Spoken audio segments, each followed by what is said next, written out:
Hey, it's Emily and welcome to a brand new reading vlog. So today I'm going to do a fun little reading challenge. I gave Instagram the control of my TBR this week. So a few days ago I posted 3 polls on my Instagram at Emily Kathleen Reads if you fancy following, and did the thing where you cover up the cover and put some emojis on, and then people pick the books based on the emojis. Some of them I think were a bit obvious as to what the books are, some of them might have been a bit rogue. But yeah, I'll quickly talk through my options and then we'll talk through the results of the polls. So I decided to do 3 categories, one for each poll. The first one was romance, second one was mystery, and the third one was kind of like miscellaneous fantasy-esque. So firstly, I posted the romance poll. I'll leave the video playing here of me creating the story, but I gave the 2 options of Wildfire and Drive Me Crazy, 2 pink romances that were part of my hopefuls for the month. So for Wildfire, I picked a hockey stick because Russ is on the hockey team, a campfire because it's at summer camp, and what else did I pick? I can't even remember. You can probably see it next to me. So I feel like that was quite obvious that it was Wildfire, especially with the pink. And then up against it was Drive Me Crazy by Carly Robin. I had an F1 car, a checkered flag, and then like the crazy face emoji for the title Crazy. So I put these 2 up against themselves, and the one that won, surprise surprise, was Wildfire by Hannah Grace. This is the second book in the Maple Hills series, so I'm definitely excited to continue a series as opposed to like starting another one. This should be a nice easy romance, especially now that it's really sunny at the minute. I don't want to jinx it, touch wood, but the sun has been sticking around the last week or so, so I feel like I might want to pick this up sooner rather than later. Next up, we had the mystery category, and the 2 books that I put up against themselves was The Twyford Code by Janice Hallett and Deity by Matt Wesolowski. These are 2 books that I am really excited to read. I feel like The Twyford Code has appeared on multiple TBRs but has never actually been read. And then Deity is the next book in the 6 Stories series, which I've been absolutely loving, given 5 stars to every book so far in the series. And so I'm really excited to read book 5. So for Deity, I included a microphone because the cold case evolves around a pop star, a sheep ram thing because of the skull on the front, and then finally another microphone because it's kind of the whole podcast thing with 6 stories. Then for the Twyford Code, I put a fish because of the fish on the cover. I then put like a little village because I was kind of inspired by the appeal more than anything. I don't actually know if it's set in like a village or not, but it felt fitting. And then the third emoji I used was headphones because this is all written in audio transcripts. So this one was really close. It kept going back and forth throughout the whole time. However, because of one vote split them, and it was Deity that won. So I'm very excited to read this in this vlog because this is like a 5-star series. Literally every book so far has gotten 5 stars from me. So I'm excited to keep this up with Deity, hopefully. But I have high expectations and I'm just very excited to read this soon. And then finally, the miscellaneous fantasy dystopian category, I put up Catching Fire by Suzanne Collins and Path of Night by Sarah Rees Brennan up against each other. They're both series continuations for me. This is the 3rd book in the trilogy, so that'll mean I can just finish up a trilogy. This is also the 2nd book in a trilogy, or at least the main trilogy. So for Path of Night, I put the witch emoji, the night sky kind of emoji, and then a blonde lady because of Sabrina as the 3 emojis. And then for Catching Fire, I put a bird, fire, and a bow and arrow, I think, because I thought that kind of encapsulates the Hunger Games. I thought that was quite obviously Catching Fire, but in the end it was actually Path of Night that won the poll by quite a few votes. So I'll be finishing off a series this vlog. I just realised all 3 of these books that have won are series continuations. How perfect is that? So as a result of the polls, we are reading Wildfire by Hannah Grace, Deity by Matt Wesolowski, and Sabrina, and Path of Night by Sarah Rees Brennan. So quite a mix here. I mean, that was the point of the 3 different genres, but hopefully gonna be a fun, easy reading week. I believe all of the audiobooks for these are on Everand, so I might be using a few of those. Definitely for Deity, because those audiobooks are like 10 out of 10, would 100% recommend any day of the week. Making some progress with some series for this vlog. So thank you to those who did vote in the Instagram polls. I had such good fun like checking it all the time, and I'm really happy with the choices. Obviously I would have been happy with all of them because I picked them, but like yeah, I think because my current read is a thriller, I'm going to change things up and I'm going to start with a romance, Wildfire. It was also the first poll I put up. So I believe this follows Russ and Aurora, who share a one-night stand after a drinking game or at a party or something. However, like Aurora slips away, she says in the back, slips away before Russ learns her full name. However, this changes when they find themselves working at the same summer camp for the summer holidays, and things go from there, though there's a no fraternising rule for camp staff. So yeah, I think it'll be a nice, fun, easy romance to enjoy while the sun is out. So I'll catch up with you maybe tonight when I've read some Wildfire. So last night I ended up reading nearly half of Wildfire. I got to page 179, so some solid progress of that. It's just so easy, so fun, and I really like the characters, and I really like the scenes of where they were like doing their camp training. I just like the whole group, like when they're all together. I think I like Russ and Aurora more than Nate and Anastasia from the first book. I'm definitely going to try and sit and finish this out tonight because I just had such a fun time with it last night, and so easy to read, and just made me smile. Like just happy feelings. And yeah, I'm really enjoying seeing Russ and Aurora just grow as like two people together, and the whole like no fraternisation rule, and Russ being like an absolute rule follower. It's really nice to see them connect on a deeper level before they get to do anything else, you know? So yeah, I really like their little deep chats about their like families and things like that. It's quite nice to see them get comfortable with each other that way before getting comfortable with each other without any clothes on. So yeah, definitely preferring it more to Icebreaker, which I think I was kind of expecting, but I don't know, I'm pleasantly surprised. I'm excited to see how the rest of it goes and how they get closer, and if there's going to be a third act breakup or third act drama, whatever it is. I have a feeling it might have something to do with the families. I just love the setting, and I don't know, it's just like my heart feels warm when I'm reading this, and yeah, it's nice. I feel like I haven't got much more to say about this currently. Like I said earlier, I really do like the friendship group, or like the group of camp leaders that are there, and like when they're doing their like training activities together and just having a laugh. It took me back to when I wrote a book that was kind of set over a summer, and I had so much fun writing like the friendship group scenes, so much more than the romance plot. Like I just love reading about a group of friends having fun. I think that's what I liked about Happy Place, and I read that by Emily Henry last week. I really liked how it was like just a kind of a group of friends. Yes, there was like some drama and things, but I just liked their like group hanging out, and that's why I like the Elle Kennedy books. I just like the group, like the friendship dynamics, and so I'm really enjoying seeing that part of it in Wildfire. But you also see bits of the hockey crew throughout it as well, so yeah, I'm enjoying it, and I'm definitely going to sit and read some tonight, hopefully finish it. It's just giving me like warm fuzzy feelings at the minute, so yeah.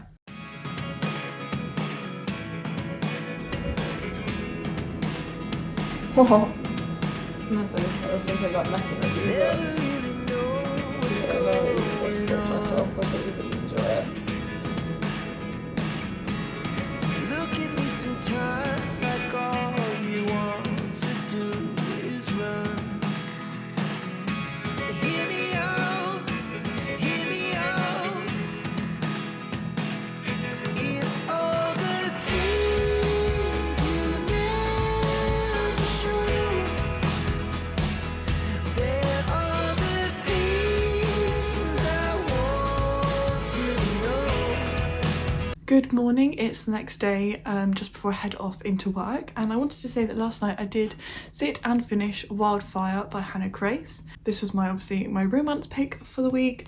I had a lot of fun with this. I think my favourite parts were the whole group settings, like, as opposed to the actual romance and the individual moments that Aurora and Russ had. However, I do love Russ. Russ is beautiful.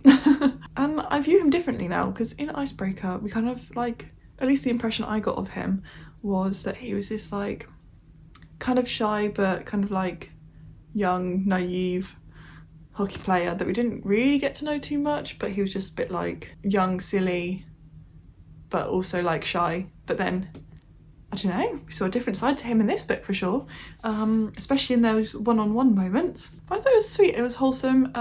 This was a much better epilogue than Icebreaker. The epilogue in Icebreaker at least took half a star off my rating because I'm not a fan of that epilogue.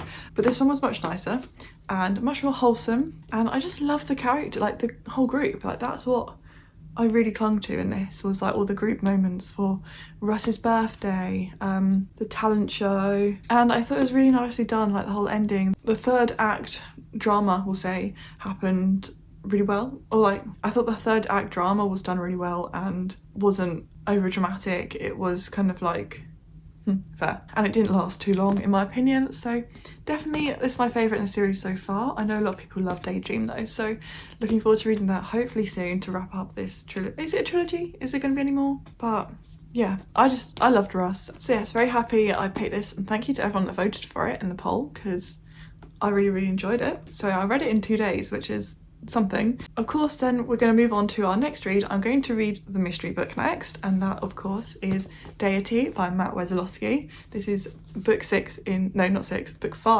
the 6 story series. I cannot wait to pick this up. I was reading the blurb as I was downloading the audiobook last night, and I forgot a whole major point of the story, how this pop star that's dead dies in a house fire, and when he dies, his kind of like audience, or like, well, the population is kind of like split as to people that absolutely hated him because apparently he abused women, and then the other half that absolutely loved his like music and are like cool fans. It then says on the back, online journalist Scott King, whose 6 Stories podcast has become an internet sensation, investigates the accusations of sexual abuse and murder that were levelled at Crystal before he died.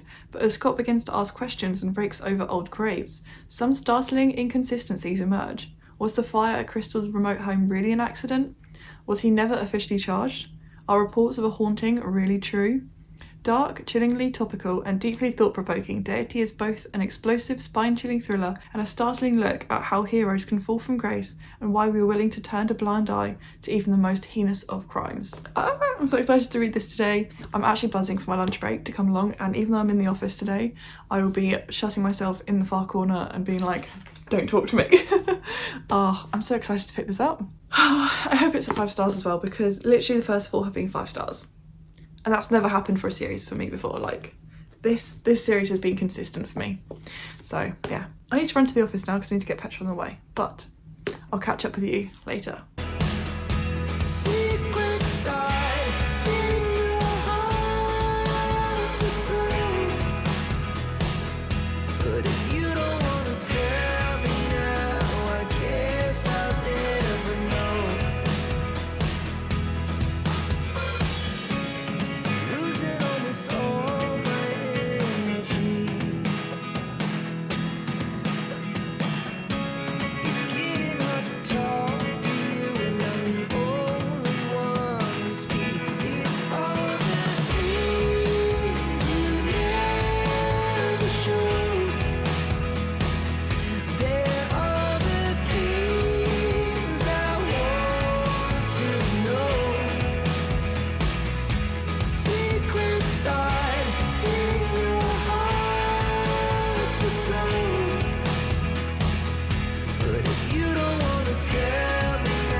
Hello and welcome to the living room. I'm going to do a quick update on Deity, and I know I put on the story that it was a sheep skull. It's definitely, I think, meant to be a deer, but this is now coming into play into the plot. Sorry about the funky lighting behind the blinds. I am so intrigued by this already. I'm not even that, well, I'm up to page 86 out of about 250, so about 2/3 of the way there, maybe? No. Yeah. 1/3 of the way there. And I just love this series and like the audiobooks and the full castness, and it's so intriguing. It's so intriguing. I will say it does discuss child abuse and sexual abuse, however, not in detail, like it's not on page or anything, it's just kind of a general topic of discussion, and that one of the characters has been accused of it, and that's part of the mystery, is figuring out whether he was abusing these children or whether he was just genuinely being a nice person and helping them out. That's like part of the mystery. I feel like that might be a bit confusing, but basically our main character, well, not a main character, the person that's dead, Zach Crystal, he's a pop star. His house burnt down in a fire and he died inside it. Some people think it's suicide, some people think it was murder, some people are just like it's an accident. And there are some like odd occurrences that have led up to this point of when he died in the house fire. For example, someone interviewed claims that he's a predator, and because he was known to invite like young troubled teenagers to his house, this big country estate in the middle of the Scottish woods, to help them, to give them therapy, and he did this kind of on the down low, so it wasn't like he was doing charity work for attention, but he was this major pop star. But a couple of them have now come out and said that he was abusing them, and it's just, didn't he? Are they just saying stuff for attention? A couple girls were found dead in his property, like in the woodlands, but people just say they were crazed fans that tried to sneak into his woods and just died of, I was gonna say consumption, it's not consumption, what's the word? Exposure. Consumption, that's something else. So it's all kind of like weird things happening around this guy, and it's interesting. It is interesting. I'm going to sit and read this for a bit now, because I just want to sit in the sun and read the story. Like I can't wait to, I don't know, find out more and just sit and binge it out, really. I just love this series so much that I can feel myself giving this 5 stars again. We'll see where the mystery goes though. Like I said, I've just finished episode 2 of 6. So yeah.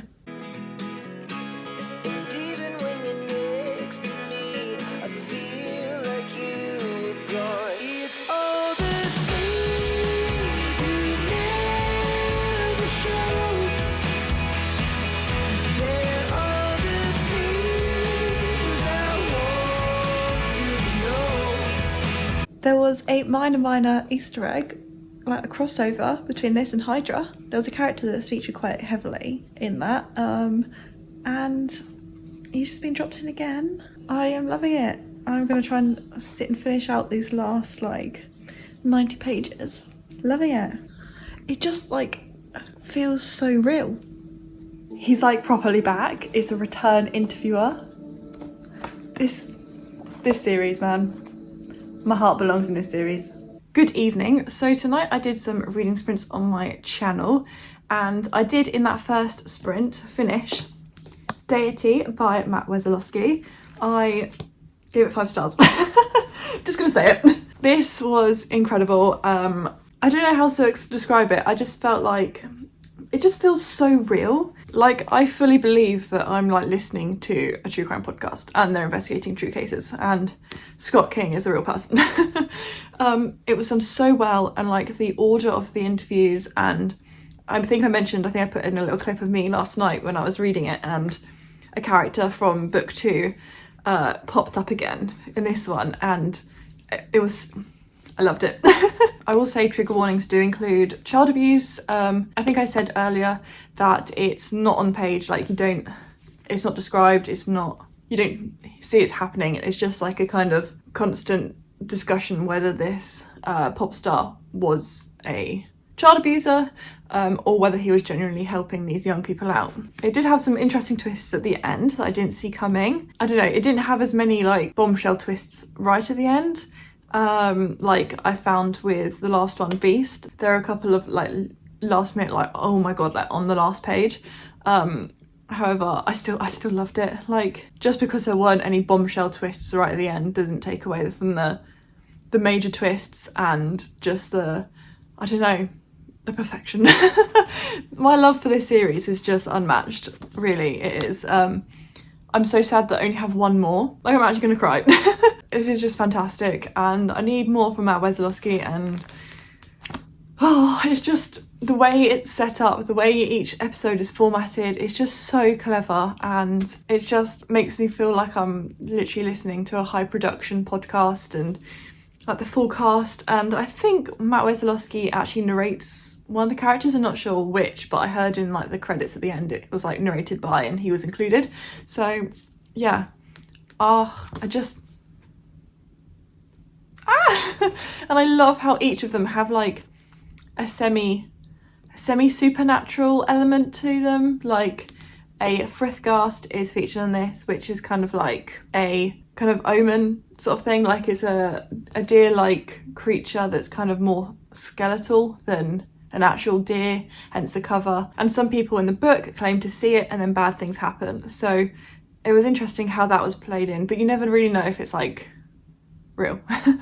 Like with the vampire stories in Beast and the changeling stories in Changeling and things like that, you never really know if there's any supernatural elements, but it's just like they're just such good mysteries, and I just love how they're set up. So yeah, 5 stars from me, and I'm just gonna have to pick up Demon so soon, but like I'm also gonna cry when I finish it. But yes, I finished that in the first sprint, and then I started in the second sprint, and then and the third I started Path of Night by Sarah Rees Brennan, which is the third book in the Chilling Adventures of Sabrina novelisation series. I think it's only a trilogy, so I think this is the last one. And I ended up getting to page 74. I kind of just lost my reading mojo in that final sprint and kind of struggled to get through too much, but it is such a quick and easy read. When I actually did sit down and focus, I got through quite a lot of it, or at least quite a lot in a short space of time. But yeah, I don't know what more I can say about this. This was for the like miscellaneous fantasy selection.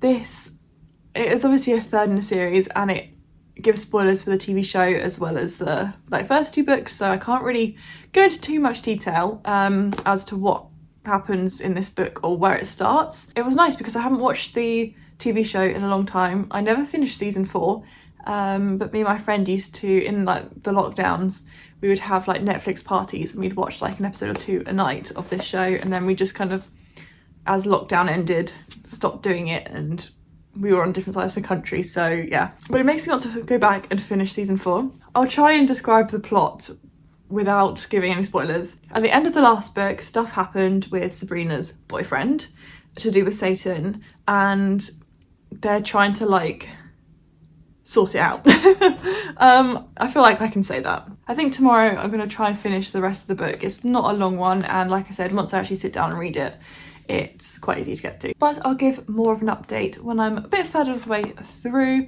I have nothing going on tomorrow morning before I go to work in the afternoon, and I wanted to do some baking, so I might sit and bake and I won't be sitting, but like I might bake and listen to the audiobook in the morning, and then we'll see where the day takes us. But my goal is to finish it tomorrow because I'm starting a buddy read on Sunday. It is nice to be back in the world, and there are so many characters that I actually forgot about. I forgot about the, like, I was gonna say the sisters, is that what they're even called? Like Agatha, Prudence. I am loving a quick, easy, witchy book. That's what I have to say. So yeah, I'll catch up with you probably tomorrow when I've read a bit more of Path of Night.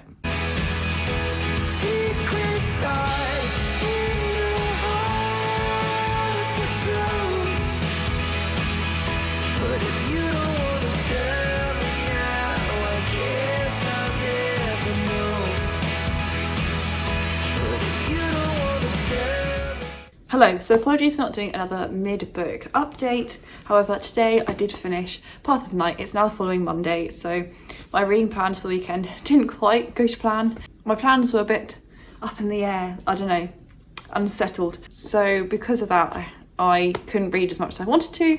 However, I did finally finish it today, and I think I'm going to give it 3 stars. I really enjoyed how it made me want to watch the show again, and like the feelings I got when I watched the show like all came back to me, and it was nice to be, I was gonna say, in that world, like with these characters, and yeah, it was nice to be in that world again. I did find it, however, the further into it I got, the like less interested I was in the story, but also how I just found it was like Sabrina pining after Harvey the whole time, even though she's meant to be in love with Nick Scratch. I won't say much more than that about the plot wise because it's obviously a third in a series, but I just was like, It also gave me the feeling that like it wasn't meant to be the last in a series, it was that there were meant to be more, because like the whole thing that they were working towards throughout this whole book didn't even get resolved, and I feel like that was going to be resolved in the next book. Like it kind of ended as though there was going to be another book, but there isn't. So yeah, I give it 3 stars because I did really enjoy it at the start and like getting back into that world and the feelings I got. However, as an actual book, I don't think I can rate it that highly, and I just got a bit frustrated towards the end. It was just so focused on Harvey or Nick, like who's she going to choose, even though we know she's going to choose one, but really does she really want to be with the other? So that wraps up this vlog where Instagram chose my reads for a week, and I had a fun time and I enjoyed at least the first 2 books I read, and that was only 3 stars, so it wasn't like a really bad book, I just didn't click with it. So yeah, we read Wildfire, which I gave, was it a 4 or 4.5? I can't really remember. I think it was a 4 star. And then I read Deity, which was of course 5 stars. And then we've ended on a 3 stars. So averaged out at about 4 stars. So can't complain at that. Thank you to everyone who voted on those polls and chose these books. It was a productive week, either way. So thank you very much for watching. Please give it a like if you enjoyed it and subscribe if you're new around here, because I really do appreciate each and every one of you. And I look forward to seeing you soon with a brand new video. Bye.